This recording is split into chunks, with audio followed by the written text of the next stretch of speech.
नमस्कार बालमित्रांनो, e Gyandeep video e book मालिका डिजिटल शिक्षणाचा प्रकाश आनंदी शिक्षणाचा ध्यास यामध्ये आपणा सर्वांचे मनपूर्वक स्वागत।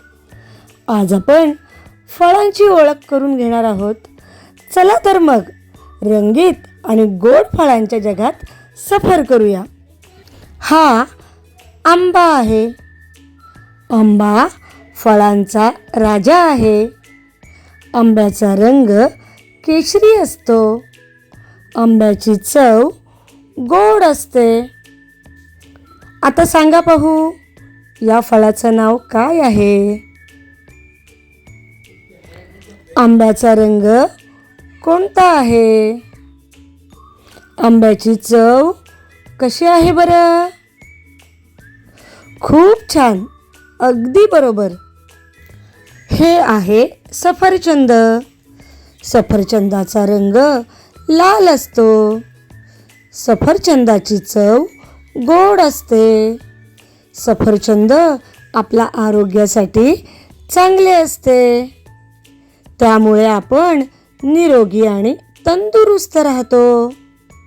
आता सांगा पाहू बरं, या फळाचं नाव काय आहे?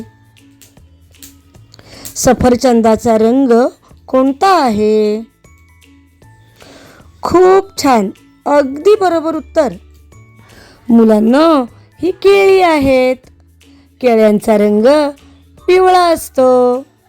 केळ्यांची चव गोड असते। आणि बरं का मुलांनो, केळी आपल्या शरीराला ऊर्जा देतात। बरं मग आता सांगा पाहू, हे कोणते फळ आहे? केळ्यांचा रंग कोणता आहे? खूप छान, अगदी बरोबर उत्तर। मित्रांनो, ही आहेत द्राक्ष। द्राक्षांचा रंग हिरवा किंवा पोपटी असतो। द्राक्षांची चव आंबट आणि गोड असते। आणि द्राक्ष ही आपल्या आरोग्यासाठी चांगली असतात। आज जर आपण बाजारात पाहिलं तर आणखी वेगळ्या रंगाची सुद्धा आपल्याला द्राक्ष पाहायला मिळतात। तर मग आता सांगा बरं, द्राक्षाची चव कशी असते? द्राक्षांचा रंग कोणता आहे? खूप छान, अगदी बरोबर उत्तर। बालमित्रांनो, हे संत्रा आहे। संत्र्याचा रंग नारिंगी असतो। संत्र्याची चव आंबट आणि गोड असते।